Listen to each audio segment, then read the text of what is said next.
I'm Tom Baker, this is Chasing Cars, and this is the Lexus IS.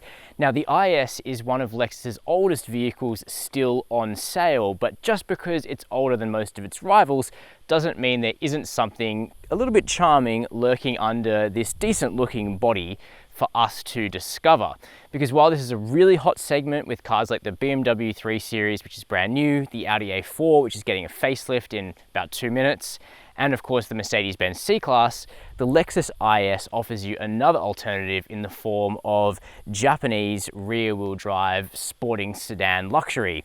And luxury is the key word because this IS is actually the base model, the cheapest way in, an IS 300 luxury. What that means is it's a 2-litre turbo. It used to be badged the IS 200T, which made too much sense. Now it's the IS 300. And while this vehicle is about 60 grand list, about 70 grand drive away, you can often see them going for a lot closer to $50,000, making them significantly more affordable than a base model BMW 3 Series. You get a lot more power for your money as well, because there's 180 kilowatts coming out of that 2-litre turbo. So, how does the IS drive? Does it still have a luxurious and practical interior? And what sort of stuff can you fit into it? They're all the questions we're going to be answering in today's video. But before we get started, make sure you hit subscribe down below and the notification bell so you never miss any of our full-length Australian video car review content. All right, first of all, let's jump inside. But not only do you get more power than an equivalently priced BMW 3 Series, to account for the IS's aging process, Lexus have also chocked it to the gills with equipment inside. So all you really have to buy is the base model luxury. You don't have to work your way up the range to feel like you're driving a premium vehicle. So it starts with absolutely beautiful quality. And I know you might be getting a bit sick of me saying that about Lexus cars, but it is something that they do incredibly well. You know, everything is built so solidly. I dare you to sit in a new Mercedes-Benz C-Class and really grip the center console and try and move it. Just see what happens. In the Lexus, there's not a rattle, there's not a squeak, there's not a groan. These cars are built incredibly well. While the interior design may not be to everybody's tastes, I think the durability and the reliability probably will be. Now, speaking of that design, when the IS came out, many years ago now, it was very futuristic, kind of techno, modernist Japanese design. I think it's dating in a bit of a mixed sort of fashion. There are some elements to the interior that still look good. Like, I think this easy to understand center console is quite classic, and having air conditioning controls that are easy to operate is never going to go out of style. Likewise, the steering wheel still looks pretty good and feels good in the hand, and the pretty analog gauges are also nice to look at. Other aspects I do think are feeling a bit dated. So there's a big 10-inch screen, and that was a recent upgrade to the IS in terms of making that screen bigger. The resolution isn't great.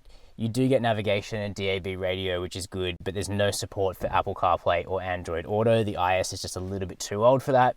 Also, the software that it runs is the previous generation Lexus software, so it's a bit finicky, as is the control down here, the sort of moving mouse controller thing that you use to control it. I know if you own the car, you'd be able to get across that learning curve, but it's just not the best in the industry, I'll say that. Now, this particular car has been specified very conservatively. We have that grey outside and black inside, but thankfully, Lexus actually give you lots of customization. There's some cool colors offered on the IS, and inside you can actually choose from 4 different combinations, so you don't have to go for boring black if you don't want to. But the seats themselves are very comfortable. They have heating and ventilation as standard, which is incredibly impressive. Most vehicles in this segment don't offer ventilation even as an option, and in a hot country like Australia, it makes all the difference. The aluminium secondary material is quite pretty as well. Plus, all the materials are soft touch almost everywhere you look, apart from one sort of harder wearing plastic around the cup holders, but I guess that's for spills. Practicality, just okay. So we have a shallow tray here beneath the armrest, pretty narrow door bins, and that is about it. But what's life like in the back? Let's jump in there now.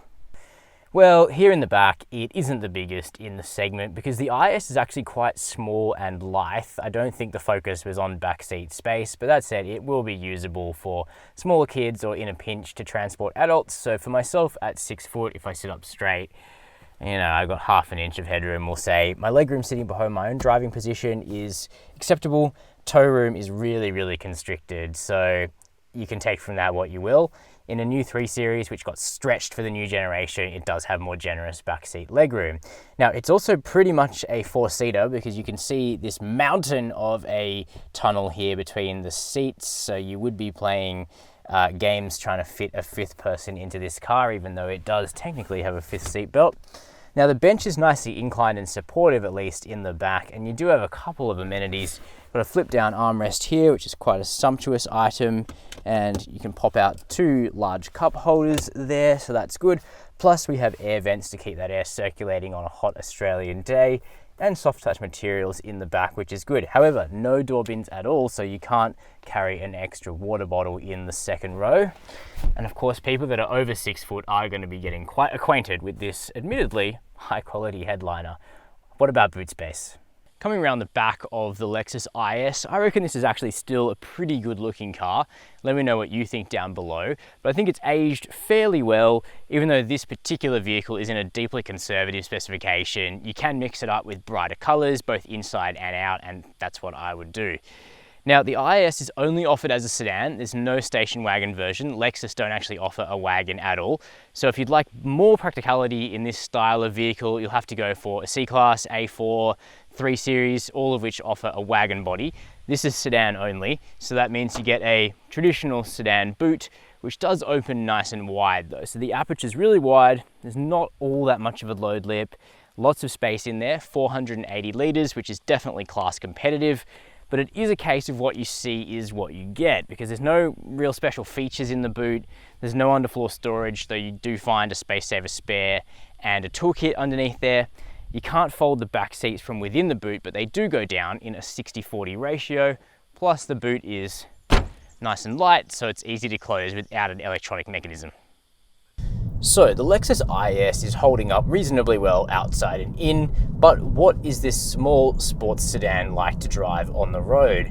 And that's quite an interesting question for me, because the IS 350 with the V6, when this shape was new, was actually one of the first decently athletic vehicles I ever drove back as a baby journo. And I have pretty good memories of that car, so I was really interested, many years down the track, to see whether or not it was holding up as well as that sort of rose-tinted memory would suggest. And with a few caveats, I'm happy to say that actually I, was decently accurate about a number of the aspects of the car, and it's still quite enjoyable to drive, especially when it comes to the ride and handling balance. We'll come to that in a moment. First, let's chat about what engines you can get with the IS, because there are 3 and they're all quite different. So this one, the entry-level engine, the IS 300, NE IS 200T, is a 2-litre 4-cylinder petrol with a single turbocharger, and it produces 180 kilowatts of power and 350 newton meters of torque. So it's kind of the direct rival to a BMW 330i or a Mercedes-Benz C300, hence the similarity in the badging, I suppose. And it's the newest engine offered on the IS. Then there's a very traditional direct injected, naturally aspirated V6, producing 221 kilowatts of power and a little bit more torque than this Turbo 4, but because it's Atmo, you have to rev it for the best.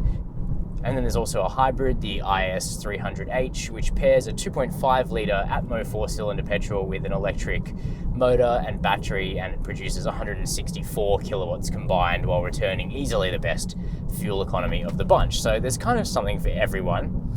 But we're in the IS 300, and that's what we're going to concentrate on today. Now, this was a move to kind of counter the popularity of the Turbo 4 models in the German rivals to this car, and it gets some of the way in terms of how well it competes. 350 newton meters of torque, all offered pretty close to idle, is a decent shove. And when you catch the IS 300 in the right gear, it certainly gives you that sort of muscular, torquey feel that the best engines in this class are able to conjure up. And then at the top end, it's actually quite nippy. So when you go to overtake on a country road, the IS 300 dispatches it quite rapidly, actually, once you get into its sort of meaty torque and then power bands. That's when the 8-speed torque converter gearbox wants to cooperate. Now, the IS of this shape started out with a 6-speed torque converter that I thought was pretty sweet. It later got upgraded to an 8-speed, mainly for fuel economy reasons. which we'll see why that doesn't really work. But it's just a bit of a confused gearbox. It hunts quite a bit when it's left to its own devices in normal mode. It's a bit better in the sport mode that you can select down here on the center console, where it holds gears a little bit. But go up a hill and the IS300, it just won't rely on its healthy torque reserve. It wants to hunt around and find the best gear, and I just find that a little bit disconcerting. There is a manual lockout mode with paddle shifters, and it does listen to what you tell the paddle shifters, and it becomes a bit more satisfying to drive that way. Now the engine sounds, if you can hear it, a little bit coarse. I am on a coarse chip road, so that drowns out most of the engine sound right now, but in town you certainly hear the engine working. It's not buttery smooth and refined like BMW's B48 4-cylinder in the 330i, but it gets the job done, except it's not very economical. So in combined driving, I managed to achieve 12 litres per 100 kilometres, about 60% city, 40% higher speed, highways outside of Sydney. And that's a fair kind of thirst for this class. I would just step up to the V6. That is honestly what I would do. That engine is really lusty, enjoyable to rev out, and an old-fashioned motor for this kind of car, and they're not going to be around forever. So I would just head straight for 3.5 litre land. But that said, the hybrid is also a compelling option. It does easily return the best fuel economy of the bunch, and you get the benefit of electric torque down low. So the engines require a little bit of thought. The steering of the IS is also really engaging, though the feel through the tiller is a little bit artificially heavy. It's very consistent, it's easy to tell where it's going to do, and it's also quite confidence-inspiring. Plus there's a decent connection between the wheel and what's going on at the front wheels. Tips into a quarter nicely. The ratio is fairly quick too, which I like in a car like this. Definitely quicker than a C-Class and an A4 as well, I think. The rest of the package is easier to describe, and it's also just better on the whole. The ride and handling is very sorted in the IS, and it's aged extremely well, and that's especially the case on this base model luxury grade, which gets smallish 17-inch wheels and a bit more sidewall on the Bridgestone Turanza T001 tyres.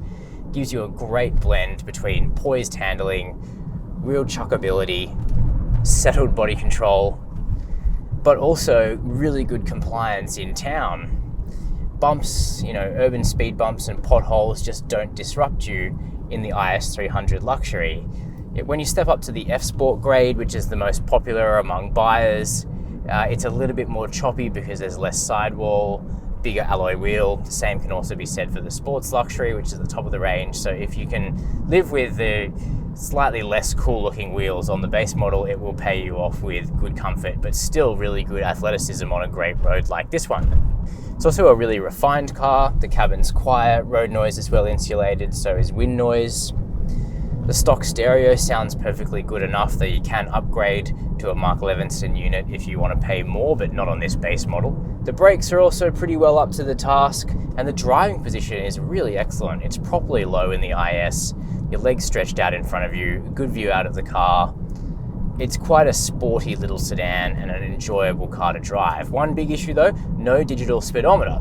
Thankfully the analog gauges are pretty crisp and clear, but you have to keep a close eye on them in a country that is obsessed with speed cameras like Australia, so that seems like a bit of a miss to me. And then the safety package is a bit dated now, so you do have adaptive cruise control. As standard, you get lane departure warning, though it isn't a sophisticated lane centering system like in some more modern Lexuses. And you also miss out on blind spot monitoring and rear cross traffic alert on this base model, but those features are available as you go up the range. So those are our detailed impressions of the 2020 Lexus IS. Now it's impossible to ignore that this vehicle is getting on in years now for the segment, but at the right price, there's still a pretty charming car here.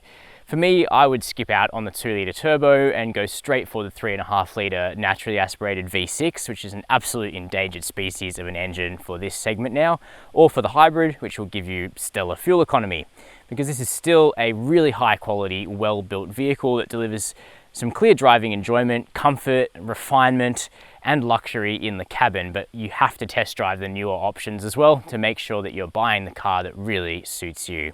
Let me know down below this video what you think of the IS, whether you're looking forward to the next generation of this car, and any comments or suggestions for the channel. Make sure to subscribe while you're there. And as always, thanks for watching Chasing Cars.